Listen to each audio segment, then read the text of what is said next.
Hello my dear ঘুরি ফিরি বাংলাদেশিস। নতুন একটা ভিডিওতে সবাইকে স্বাগত জানাচ্ছি। আমি নাসিম হোসাইন। যাচ্ছি মূলত বাড়ি থেকে চাঁদপুরের পথে, যাব চাঁদপুর সদরের গাছতলা ব্রিজ এরিয়াটায়। চাঁদপুর সদরের পুরান বাজার ব্রিজ থেকে 20-25 টাকা ভাড়ায় গাছতলা ব্রিজের আশেপাশে আপনি চলে আসতে পারবেন। ব্রিজের উপরেও নামতে পারবেন। আমরা কিছুটা এপাশে নেমে তারপর হেঁটে হেঁটে ব্রিজের উপর যাচ্ছিলাম।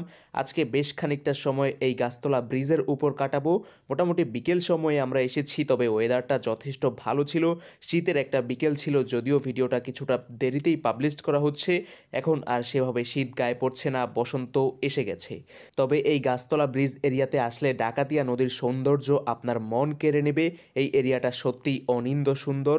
এখানে একটা বিকেলে জমজমাট আড্ডা দিয়ে যেতে পারেন আপনিও। আর এই ব্রিজটা হচ্ছে চাঁদপুর, ফরিদগঞ্জ, রায়পুর, লক্ষ্মীপুর, চট্টগ্রাম, কক্সবাজার যাওয়ার চাঁদপুর থেকে একমাত্র রুট।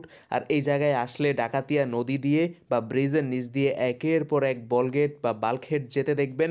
নানান পণ্য বোঝাই করা এই বাল্কহেডগুলো এতদ অঞ্চলে বা এই রুট দিয়ে প্রচুর পরিমাণেই আসলে চলাচল করে।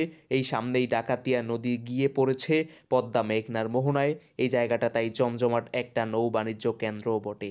আর ওভারঅল বিকেলে নদীর পরিবেশ, চারপাশ, পাশে মডেল মসজিদ, ছোট একটা পার্ক রয়েছে, ওপাশে সুন্দর একটা রাস্তা রয়েছে। চাঁদপুরবাসী যারা, তারা আসলে এই গাছতলা ব্রিজের বিশেষত্ব জানেনই।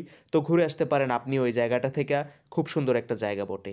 আজকের ভিডিও এখানেই শেষ করছি। যারা ঘুরি ফিরি বাংলাদেশ ফেসবুক পেজটাকে ফলো করেননি, অবশ্যই ফলো করে দিয়ে আমাদের সঙ্গেই থাকবেন।